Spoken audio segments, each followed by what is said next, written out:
It's already 1 a.m. Ikaw na lang ang gising na bata. Hmm? Natulog ka ba kanina? Ay naku, kausapin mo ako ng maayos, hindi yung nagagalit.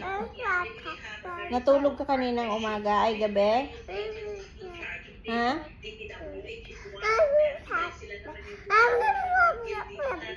Ba, ano yung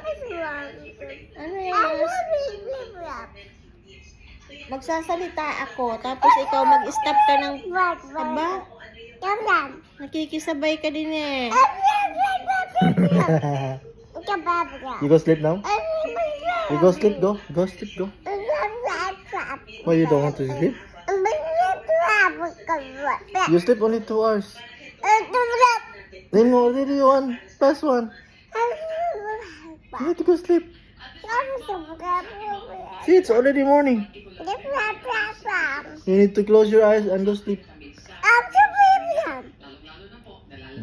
You want milk? Milk. Milk? Yes. Milk, yes. Pagod. Napagod ka na?